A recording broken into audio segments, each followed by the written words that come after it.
আসসালামু আলাইকুম প্রিয় দর্শক, আজকে আমি জিপসাম কি এবং জিপসাম ডিজাইন কেন করবেন এই নিয়ে সংক্ষিপ্ত আলোচনা করব। জিপসাম হলো একটি প্রাকৃতিক খনিজ পদার্থ যার রাসায়নিক নাম ক্যালসিয়াম সালফেট ট্রাইহাইড্রেট। সহজভাবে বললে জিপসাম এক ধরনের সাদা বা হালকা ধূসর রঙের নরম পাথর বা মাটি যা খনিজ হিসেবে পাওয়া যায় এবং নানা কাজে ব্যবহৃত হয়। জিপসামের ইতিহাস খুবই প্রাচীন। মানুষ হাজার হাজার বছর ধরে জিপসাম ব্যবহার করে আসছে। প্রাচীন মিশরে খ্রিস্টপূর্ব 3000 অব্দে জিপসাম দিয়ে পিরামিডের দেওয়াল মসৃণ করা হতো। মধ্যযুগে ইউরোপে জিপসাম দিয়ে ঘরবাড়ির দেওয়াল প্লাস্টার করা হতো। বিশেষ করে প্যারিসে জিপসাম খুব বেশি ব্যবহৃত হতো। এই জন্য একে প্লাস্টার অফ প্যারিস বলা শুরু হয়। আধুনিক যুগে 18-19 শতকে শিল্প বিপ্লবের সময় জিপসামের ব্যবহার দ্রুত বাড়ে। সিমেন্ট শিল্পে জিপসাম যোগ করা শুরু হয়। আপনারা সিমেন্টের ব্যাগে লক্ষ্য করলে দেখবেন জিপসামের পরিমাণ কত তা উল্লেখ আছে। আজকাল জিপসাম ব্যবহার ফল সিলিং, প্লাস্টার বোর্ড, কৃষি উন্নয়ন এবং চিকিৎসা হাড় ভাঙার কাজে। আজকে আমি আলোচনা করব জিপসামের ফল সিলিং নিয়ে। দর্শক, আমাদের দেশে নির্মাণ শিল্পে বিভিন্ন উপাদান দিয়ে ইন্টেরিয়র ডিজাইন করা হয়ে থাকে। তার মধ্যে জিপসাম পাউডার একটা উপাদান। আমাদের দেশে জিপসামের প্রচলন বেশি দিন হয়নি।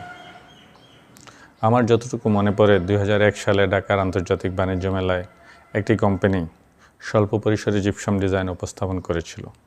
পরবর্তীতে আরও 2-1টি কোম্পানি জিপসাম উপস্থাপন করেছিল। তারা হাঁটি পা করে দীর্ঘদিন পথ চলার পর 2010-12 সালের পর বাংলাদেশে জিপসামের ব্যাপক চাহিদা তৈরি হয়। জিপসামের ব্যাপক চাহিদা তৈরির পেছনে যারা কাজ করছেন তারা হলেন মধ্যপ্রাচ্যে জিপসামের উপর কাজ করা টেকনিশিয়ানগণ এবং বাংলাদেশের বরিশাল জেলার মানুষ। তাদের অক্লান্ত পরিশ্রমের ফলে আল্লাহর রহমতে আজকে বাংলাদেশে জিপসামের বিশাল বাজার তৈরি হয়েছে। এখন জিপসাম সম্বন্ধে অনেকেরই ধারণা আছে। আমাদের দেশে জিপসামের প্রচলন হয়েছে প্রায় 1 যুগের কিছু বেশি হবে। দর্শক, আমরা যদি 3 যুগ পিছনে ফিরে যাই, কি দেখি? এদেশের ধনী লোকেরা সেগুন কাঠ দিয়ে সিলিং ডিজাইন করতেন। মধ্যবিত্তের এই ব্যাপারে কোনো ধারণাই ছিল না। যদি 2 যুগ পিছনে ফিরে যাই তাহলে কি দেখতে পাই? উচ্চবিত্ত এবং উচ্চ মধ্যবিত্তরা তৈরি বোর্ড দিয়ে সিলিং ডিজাইন করছেন। কেন? তৈরি বোর্ড সেগুন কাঠের তুলনায় অনেক সস্তা এবং সহজলভ্য। আজকের বাংলাদেশে এসে আমরা কি দেখতে পাই? উচ্চ মধ্যবিত্ত এবং মধ্যবিত্তরা জিপসাম দিয়ে সিলিং ডিজাইন করিতেছেন। কেন? সেগুন কাঠের তুলনায় জিপসাম অনেক সস্তা এবং সহজলভ্য।